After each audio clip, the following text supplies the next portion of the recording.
Good morning students, welcome to Bindu Dadwal chemistry lessons. आज हम revision करेंगे एक मॉडल टेस्ट पेपर की जो आपके क्लास 12th के टर्म 1 के सिलेबस पर बेस्ड है। तो करते हैं practice. Pure silicon and germanium are insulators. क्योंकि प्योर सिलिकॉन टेट्रावेलेंट है तो उसके जो 4 इलेक्ट्रॉन्स हैं वो चारों के चारों बॉन्ड में जो है एंगेज्ड होते हैं और इस तरह से कोई फ्री इलेक्ट्रॉन नहीं होता है, तो इसलिए ये लिटरली इंसुलेटर की तरह बिहेव करते हैं। अगर हम इनके बॉन्ड्स को या तो हीट करके ब्रेक करते हैं या ये सिलिकॉन प्योर सिलिकॉन में कोई पेंटावेलेंट या ट्राईवेलेंट इम्प्योरिटी डालते हैं तब इसकी कंडक्टिविटी इंक्रीज़ होती है और ये सेमीकंडक्टर की तरह बिहेव करता है। लेकिन प्योर स्टेट में ये इंसुलेटर की तरह बिहेव करता है। तो ऑप्शन ए करेक्ट आंसर है। एक हेक्सागोनल क्रिस्टल में A is equal to B होता है लेकिन C के इक्वल नहीं होता है। C is different from A and B। और alpha is equal to beta is equal to 90 होता है, लेकिन गामा एंगल जो है ये अल्फ़ा और ये बीटा ये वाले एंगल्स 90 होते हैं, लेकिन जो गामा एंगल है it is equal to 120 degree. तो ऑप्शन डी में के पैरामीटर्स जो हैं हेक्सागोनल क्रिस्टल के होते हैं।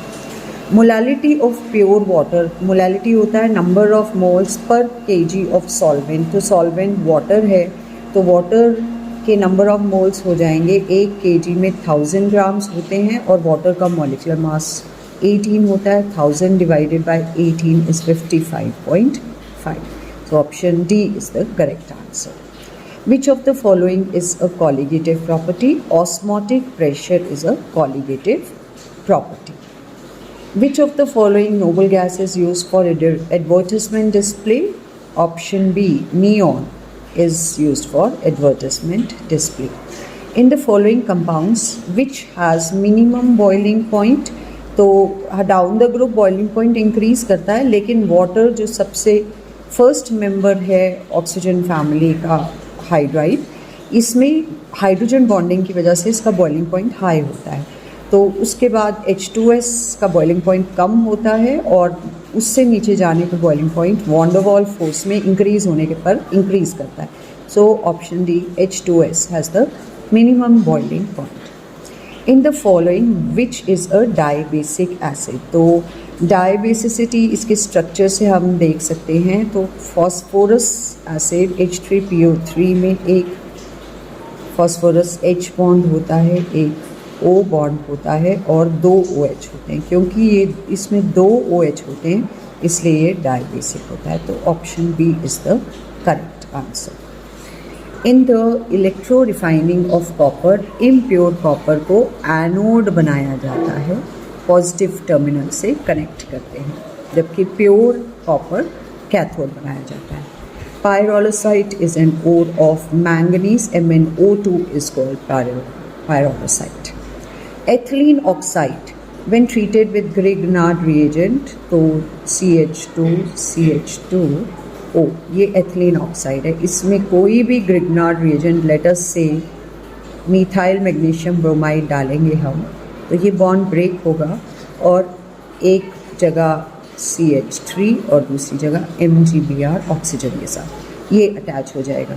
तो इस तरह से CH3 इसके साथ अटैच हुआ तो CH3 CH2 CH2 फिर OMgBr ये बना, जिसका एसिडिक हाइड्रोलिसिस कराने पर ये बॉन्ड यहाँ से ब्रेक होगा, एक जगह H और एक जगह OH लग जाएगा तो CH3 CH2 CH2OH plus MgBr OH ये बनेगा। तो क्योंकि ये एक प्राइमरी अल्कोहल है तो एथिलीन ऑक्साइड को जब हम ग्रिग्नार्ड रिएजेंट से ट्रीट करते हैं तो प्राइमरी अल्कोहल बनता है। Cinnabar is an ore of mercury, HgS को हम सिनाबार कहते हैं। A primary alkyl halide would prefer to undergo SN2 nucleophilic substitution by molecular reaction. Purest form of iron is wrought iron. इसमें iron जो है सबसे कम इम्प्योरिटी कार्बन की रखती है. Phenol reacts with aqueous bromine to give phenol जो है इसमें OH ग्रुप जो है बेंजीन रिंग को एक्टिवेट कर देता है, तो electrophilic substitution reaction higher level तक जाएगा और इस तरह से ब्रोमीन ऑर्थो पोजीशन और पैरा पोजीशन पे अटैच होकर 2,4,6 ट्राईब्रोमो फिनोल बनाएगी. जब when phenol is treated with chloroform and NaOH, phenol is treated with chloroform and NaOH, तो ऑर्थो पोजीशन का H और एक Cl HCl बना के निकल जाएगा, CHCl2 लगेगा, लेकिन NaOH के एक्सेस में दोनों Cl जो है OH से एक्सचेंज हो जाएंगे, तो as a result CHOH twice group यहाँ लगता है ऑर्थो पोजीशन पे, लेकिन वो अनस्टेबल होने की वजह से उसमें से वाटर निकल जाता है और इन द एंड हमारे पास यहाँ पे CHO ग्रुप अटैच हो जाता है, जिसको हम सैलिसिलैल्डिहाइड कहते हैं. तो when phenol is treated with chloroform and sodium hydroxide, the product form is salicylaldehyde या फिर इसको 2 हाइड्रोक्सीबेंजल्डिहाइड भी कह सकते हैं. A primary alkyl halide would prefer to undergo SN2 nucleophilic substitution by molecular reaction. During extraction of iron, slag produced is calcium silicate. Silica impurity होती है, calcium oxide उसको उसके साथ रिएक्ट करके कैल्शियम सिलिकेट बनाता है. In anti fluoride structure, fluoride structure CaF2 का होता है और उसमें कैल्शियम आयन CCP अरेंजमेंट में होते हैं, लेकिन एंटी फ्लोराइड स्ट्रक्चर में जो ऑक्साइड आयंस हैं वो CCP अरेंजमेंट में होते हैं. Negative ions are arranged in CCP arrangement, जबकि सोडियम आयंस जो हैं they are present in all the tetrahedral voids. Vitamin which is neither soluble in water nor in fat is vitamin H, जिसको हम biotin कहते हैं. Chloroprene is obtained by addition of HCl to vinyl acetylene. So CH triple bond C, CH double bond CH2 में जब हम HCl डालेंगे तो एक बॉन्ड ब्रेक होगा और HCl में मार्कोनिकॉफ एडिशन होगी, H उधर जाएगा जहाँ हाइड्रोजन ज़्यादा है, तो ये CH2 बन जाएगा और Cl इधर आएगा, तो 2-क्लोरो ब्यूटाडाइईन बनेगा जो कि क्लोरोप्रीन कहलाता है. So chloroprene is obtained by addition of HCl to vinyl acetylene. On adding NaOH to ammonium sulfate, a colorless gas with pungent odor is evolved. तो जब हम अमोनियम सल्फेट में सोडियम हाइड्रोक्साइड डालते हैं तो अमोनिया गैस प्रोड्यूस होती है, तो वो colourless gas with pungent odour ammonia है. और जब अमोनिया को हम कॉपर आयंस के साथ रिएक्ट करते हैं तो ये एक कम्प्लेक्स बना लेता है जो ब्लू कलर्ड कम्प्लेक्स है, CuNH3 4 times 2+ blue coloured complex है. So tetra ammine copper complex बनता है. तो identify the gas, so answer is the gas is ammonia. ये हम रिएक्शन लिख सकते हैं टू शो या our answer. State anti Markovnikov rule. तो जब एक HBr जैसा अनसिमेट्रिकल मॉलिक्यूल एक अनसिमेट्रिकल एल्कीन में ऐड होता है तो मार्कोनिकॉफ एडिशन में negative part goes to the carbon atom having less number of hydrogen atoms, लेकिन एंटी मार्कोनिकॉफ में the negative part will go to the carbon atom having more number of hydrogen atoms. So CH3, CH2, CH2, Br will be formed. So this rule in which we state that negative part will go to the carbon atom having more number of hydrogen atoms. This rule is called anti-Markovnikov's rule.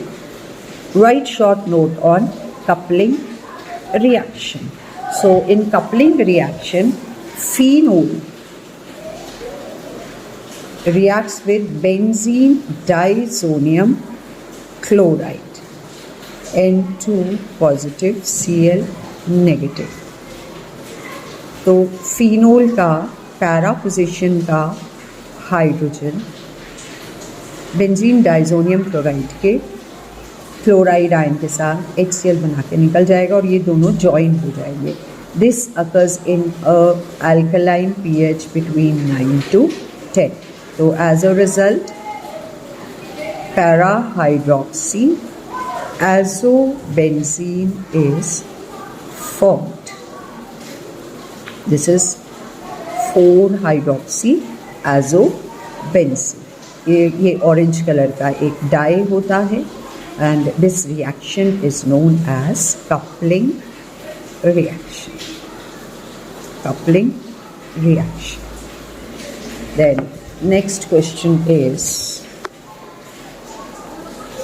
why XeF2 is linear in spite of presence of sp3d hybridization. तो sp3d hybridization में trigonal bipyramidal structure होना चाहिए, but of the 5 positions 3 are occupied by lone pair equatorial positions and 2 axial positions are occupied by 2 fluorine atoms. तो इसलिए ये linear in shape होता है. So define the following. Flux, the chemical added to remove the impurity, the flux will react with the impurity to form in a fusible mass which is called slag. So for example, in case of iron oxide present as impurity, silica acts as flux and will remove iron oxide in extraction of copper and it will form ferrosilicate which is slag. So this is the impurity, this is the flux and this is slag. Gang is the impurities which are present in the ore which have to be removed to concentrate the ore. Alcohols are best converted into alkyl chlorides by reaction with thionyl chloride. This is because जब हम thionyl chloride के साथ alcohol को react करते हैं तो alkyl halide बनते हैं और जो बाई प्रोडक्ट्स होते हैं सल्फर डाइऑक्साइड और HCl दोनों गैसियस इन नेचर होते हैं, इवेपोरेट कर जाते हैं और इस तरह से मोर और लेस प्योर एल्काइल हैलाइड हमको मिलता है. How would you convert the following? Propene to ओल. तो प्रोपीन को प्रोपीन टू ओल में कन्वर्ट करने के लिए हमें मार्कोनिकॉफ्स एडिशन करवानी पड़ेगी. वो हम उसको डाइल्यूट सल्फ्यूरिक एसिड के साथ रिएक्ट करते हैं. तो negative part of sulphuric acid OSO3H वहाँ जाएगा जहाँ कम हाइड्रोजन्स हैं और H इधर जाएगा. तो पहले ये हाइड्रोजन सल्फेट सॉल्ट बनता है, बाद में वाटर की प्रेजेंस में वो निकल जाता है और OH अटैच हो जाता है. तो इस तरह से प्रोपेन टू ओल बन जाएगा. Benzyl chloride to benzyl alcohol. तो बेंजिल क्लोराइड को बेंजिल अल्कोहल में कन्वर्ट करने के लिए हम उसको सोडियम हाइड्रोक्साइड से रिएक्ट करवाएंगे. तो सोडियम हाइड्रोक्साइड जो OH देता है वो Cl की जगह अटैच हो जाता है और बेंजिल अल्कोहल Na और Cl कंबाइन करके NaCl बना के निकल जाएगा और OH लग जाएगा. Para nitrophenol is more acidic than phenol. So paranitrophenol में जो नाइट्रो ग्रुप है वो इलेक्ट्रॉन विड्रॉइंग इन नेचर है, तो वो -I इफ़ेक्ट शो करता है और -R इफ़ेक्ट भी शो करता है. रेजोनेंस में भी इसके इलेक्ट्रॉन्स इधर की तरफ नाइट्रो ग्रुप की तरफ जाते हैं. तो as a result phenol proton देके एक ज़्यादा स्टेबल फिनॉक्साइड आयन बनाएगा जिसमें नाइट्रो ग्रुप -I इफ़ेक्ट और रेजोनेंस इफ़ेक्ट की वजह से इस नेगेटिव चार्ज को डिस्पर्स कर देता है और इसको ज़्यादा स्टेबल बनता है. तो रिएक्शन फॉरवर्ड डायरेक्शन में जाएगा, प्रोटॉन देगा और एसिड की तरह बिहेव करेगा. जबकि फिनोल में कोई इलेक्ट्रॉन विड्रॉइंग ग्रुप नहीं है और इसलिए ये जो स्टेबिलिटी है वो इस पैरानाइट्रोफिनॉक्साइड आयन के comparatively come. How will you prepare halo alkane from alcohol? Right one chemical reaction. तो हमने अभी किया था कि हम एल्काइल हेलाइड को बनाने के लिए थायोनिल क्लोराइड से जब अल्कोहल को रिएक्ट करते हैं तो एल्काइल हेलाइड बनता है। सो इस तरह से हम एल्काइल हेलाइड या हेलो एल्केन बना सकते हैं।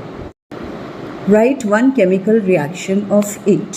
तो हेलो एल्केन, इसको अगर हम से सोडियम आयोडाइड की प्रेजेंस में अगर एसीटोन, सोडियम आयोडाइड के साथ एसीटोन की प्रेजेंस में रिएक्ट करवाएंगे तो सब्स्टिट्यूट हो जाएगा RI, आइडो एल्केन बनेगा। एक रिएक्शन ये हेलो एल्केन का हो गया। इसी तरह अल्कोहल को अगर हम सोडियम एल्कोक्साइड के साथ रिएक्ट करेंगे तो ईथर बनेगा। साथ में NaOH। तो ये दोनों के एक एक रिएक्शंस हो गए। Why is vinyl chloride less reactive than ethyl chloride? क्योंकि विनाइल क्लोराइड में कॉन्जुगेशन हो जाती है, ये लोन पेयर ऑफ इलेक्ट्रॉन्स इधर आए और ये इधर आए, तो एज अ रिज़ल्ट ये जो कार्बन और क्लोरीन है इसमें पार्शियल डबल बॉन्ड कैरेक्टर आ जाता है जिसको ब्रेक करना मुश्किल होता है, इसलिए इट इज़ लेस रिएक्टिव। जबकि अल्काइल हेलाइड में सिंगल बॉन्ड कैरेक्टर है, आसानी से टूट सकता है and it is more reactive.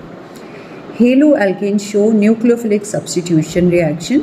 क्योंकि ये हेलो एल्केन में जो कार्बन हेलोजन बॉन्ड है ये पोलर है, यहाँ पार्शियल नेगेटिव चार्ज है, यहाँ पार्शियल पॉजिटिव चार्ज है। तो पॉजिटिवली चार्ज्ड कार्बन पे कोई भी nucleophile with negative charge attract होती है और अटैच होती है with the elimination of halide ion. तो इस तरीके से दे show nucleophilic substitution reaction. So crystal lattice is a three-dimensional arrangement of a constituent particle to form a crystal. Unit cell is the smallest unit which when repeated again and again forms the crystal lattice. Coordination number is the number of atoms surrounding a particular constituent particle in a crystal lattice. Molar elevation constant is the elevation in boiling point of a 1 molar solution. Osmotic pressure is the minimum excess pressure which when applied over a solution to just prevent the penetration of pure solvent into the solution through a semi-permeable membrane. अगर ये एक reason है जहाँ concentrated solution पड़ी है, it is surrounded by solvent, तो और ये सेमी परमेबल मेम्ब्रेन है, तो सॉल्वेंट इसमें मूव कर जाता है ड्यू टू ऑस्मोसिस, ताकि दोनों साइड की कंसंट्रेशन सेम हो जाए। अगर हम इतना प्रेशर अप्लाई करें कि हम इस सॉल्वेंट को अलाउ ना कर होने दें सोल्यूशन में, तो जितना भी प्रेशर अप्लाई करें उसको हम बोलेंगे osmotic pressure. Then molality, the number of moles dissolved per kg of the solvent is called molality of solution. Give two examples of minimum boiling azeotrope. So water and ethanol, जब ethanol 95.57% है, ये minimum boiling azeotrope है। इसमें इस concentration में ये mixture ही boil over हो जाता है rather than individual components. इसी तरह chloroform और ethanol, with ethanol 67% concentration is also a minimum boiling azeotrope. Similarly, example of maximum boiling azeotrope is acetone and chloroform in 80% concentration of chloroform, and water and HCl with 20.3% concentration of HCl. It will act as a maximum boiling azeotrope. Explain the difference between polymer nylon 66 and nylon 6. तो nylon 66 polymer बनता है दो monomers जिनमें 6 carbon atoms होते हैं, एक hexamethylene डाइअमीन और दूसरा एडिपिक एसिड, उसमें भी 6 कार्बन एटम्स होते हैं, CH2 4 टाइम्स और दोनों साइड पे COOH ग्रुप लगा है। तो इन दो मोनोमर्स के कॉम्बिनेशन से जो पॉलीमर बनता है उसको नाइलॉन 66 कहते हैं। जबकि नायलॉन 6 में एक ही मोनोमर है जिसको हम कैप्रोलैक्टम कहते हैं, जिसमें जो है 7 मेंबर्ड रिंग है विद नाइट्रोजन एटम NH, और ये 6 membered ring with carbon double bond oxygen, और ये क्लोज्ड रिंग है। इसकी जब कंबाइन करता है बार बार तो पॉलीमर बनता है नायलॉन 6। तो इसके 2 मोनोमर्स हैं, इसका एक ही मोनोमर है। Right the monomer use for preparing glyptal. तो ग्लिप्टल को प्रिपेयर करने के लिए थैलिक एसिड होता है, PHTHALIC, phthalic acid, which is a benzene ring with COH group on ortho position, इसको हम कहते हैं थैलिक एसिड। तो ग्लिप्टल बनाने के लिए एक मोनोमर थैलिक एसिड है और दूसरा है एथिलीन ग्लाइकोल, दोनों साइड पे OH। तो ये आपस में कंबाइन करके जब पॉलीमर बनाते हैं, वाटर निकल जाएगा और ये पॉलीमराइज हो जाएंगे n टाइम्स, तो इस पॉलीमर को कहते हैं glyptal. Write one reaction of D-glucose which cannot be explained by its open chain structure। तो D-glucose को जब हम मिथाइल अल्कोहल के साथ रिएक्ट कराएंगे in presence of anhydrous HCl, तो इसका जो साइक्लिक स्ट्रक्चर है उसमें जो रिएक्शन OH का मिथेनॉल के साथ होता है, वाटर बनता है और OCH3 लगता है, ये राइट साइड पे भी अटैचमेंट हो सकती है और लेफ़्ट साइड पे भी अटैचमेंट हो सकती है। इसलिए इस केस में 2 जो हैं आइसोमर्स बनेंगे। ग्लूकोज को मिथेनॉल से रिएक्ट करेंगे तो 2 आइसोमर्स बनते हैं। ये वाली प्रॉपर्टी हम सिर्फ इसकी क्लोज्ड चेन स्ट्रक्चर से एक्सप्लेन कर सकते हैं, क्योंकि ओपन चेन स्ट्रक्चर में तो फर्स्ट कार्बन में एल्डिहाइड ग्रुप होता है, तो यहाँ तो 2 आइसोमर्स नहीं बन सकते हैं। सिर्फ क्लोज्ड में अगर OH राइट साइड पे है तो ये अल्फ़ा मिथाइलेटेड प्रोडक्ट बनेगा, और अगर OH लेफ़्ट साइड पे है तो ये बीटा। तो या 2 आइसोमर्स बनते हैं, या मिथाइल अल्फ़ा डी ग्लूकोसाइड या मिथाइल बीटा डी ग्लूकोसाइड। ये रिएक्शन इसके क्लोज्ड चेन स्ट्रक्चर से ही एक्सप्लेन होता है। Then what type of linkage is present in nucleic acids? It's a phosphodiester linkage. The linkage is called phosphodiester linkage. Then next is give one example of water soluble vitamin. It is what vitamin B and C, and fat soluble vitamins are A, D, E and K. B और C water में dissolve करते हैं, जबकि A, D, E के fat में dissolve करते हैं। और विटामिन H या बायोटिन है वो ना वाटर में ना फैट में डिज़ोल्व करता है। So that's all in today's video. आप इनके क्वेश्चंस की प्रैक्टिस करिए, आपके फर्स्ट टर्म में हेल्पफुल रहेगा। That's all in today's video. Thank you and have a nice day. If you like the video, please do share and subscribe.